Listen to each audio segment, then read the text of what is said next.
So without further ado, I'll introduce the first panelist. And it's a great honor to have with us Dr. Iman Ahmed, who is a global health specialist with 26 years of experience with the United Nations. Between 2007 and 2010, she served as Pandemic Preparedness and Response Coordinator for the United Nations High Commissioner for Refugees in the Middle East and North Africa. Iman currently works as a global health consultant for the World Health Organization and is an active member of Kandaka International for Women's Rights, a Sudanese Canadian-based organization.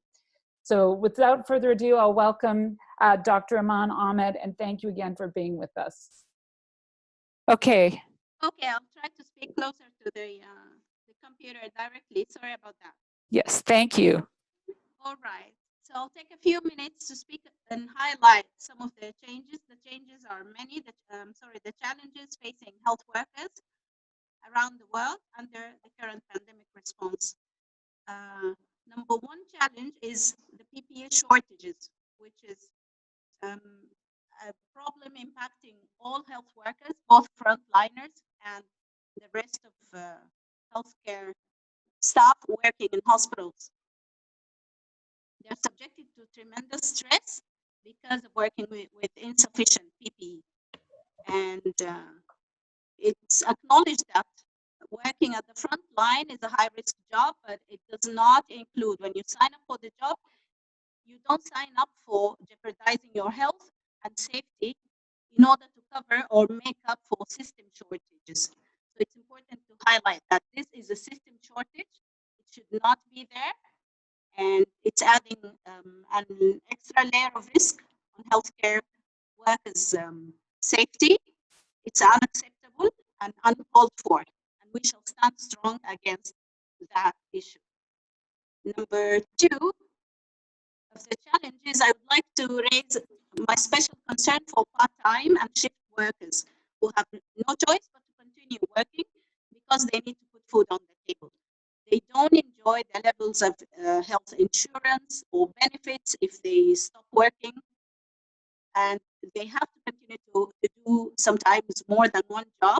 In some countries and in some provinces, doing two jobs at a time has been banned, like we know in Ontario now, and in some parts of the US or globally in the US. So this is another problem. And I have seen a video of a UK nurse who's literally crying that she has to continue working, has a little child that she has to leave at home unattended for. She cannot, of course, interact with her family, and this is the case with a large number of part-time workers around the world.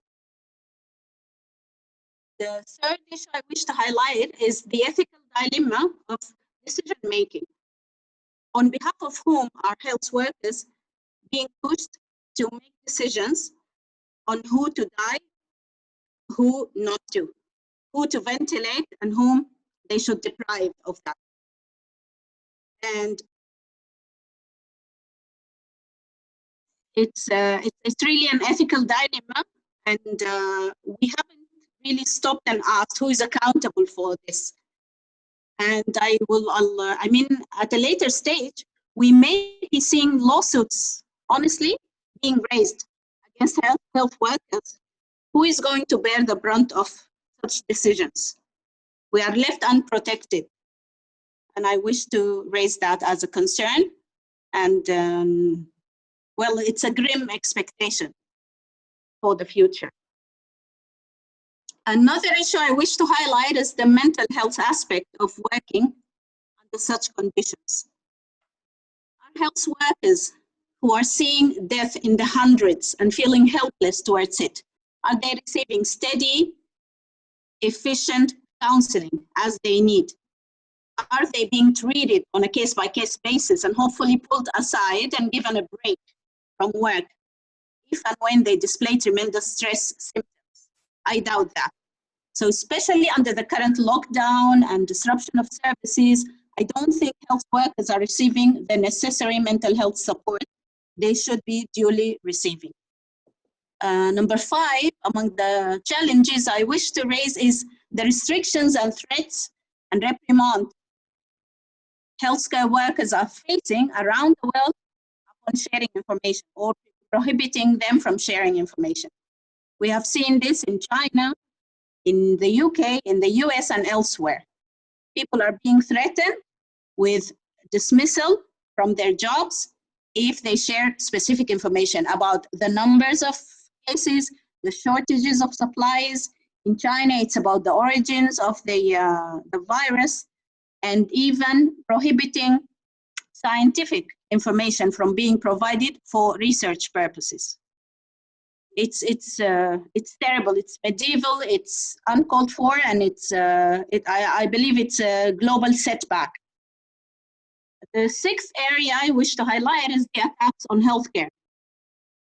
And I bring this from my home country, Sudan.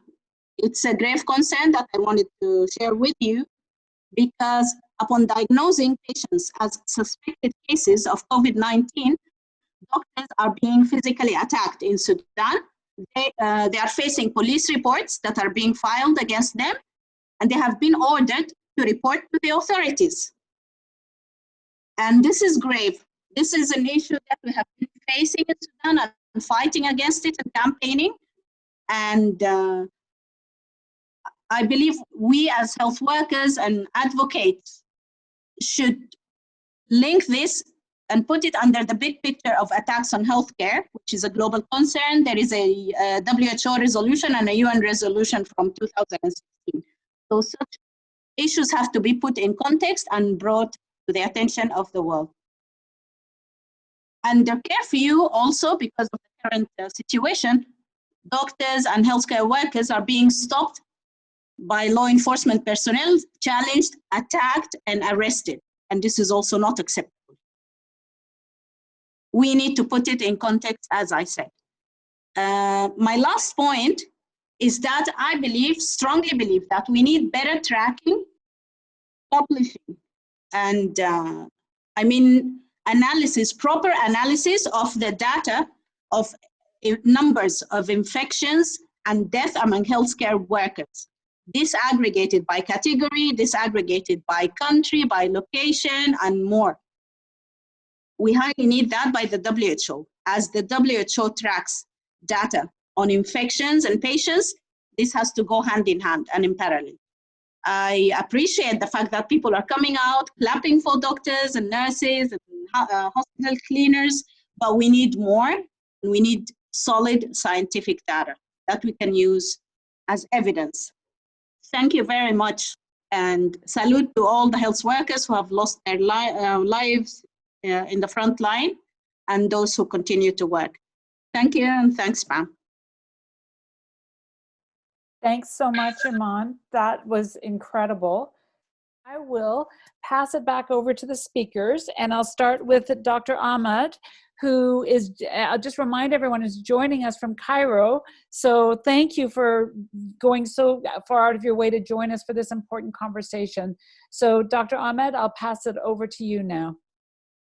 Thank you again, Pam. I hope I'm clear this time in terms of sound. Perfect. Thank you. Thank you. So trying to speak up much louder. Thanks, everyone. I've learned a lot from all the speakers and the people who commented as well. So I appreciate my presence in this webinar.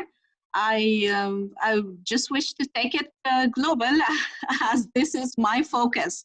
Solidarity, really clarifying our demands. So thank you, Pam, for saying, let's politicize it. Let's make the message clear, what we are asking for beyond the global clapping, which is super nice, but there is a role for us to play in terms of spreading awareness and making our demands heard.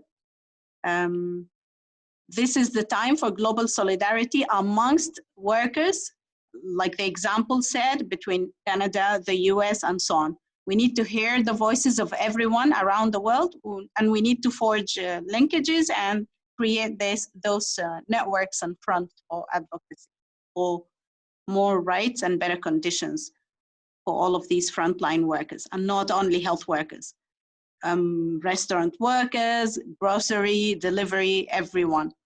Thank you, over. Thank you so much for that.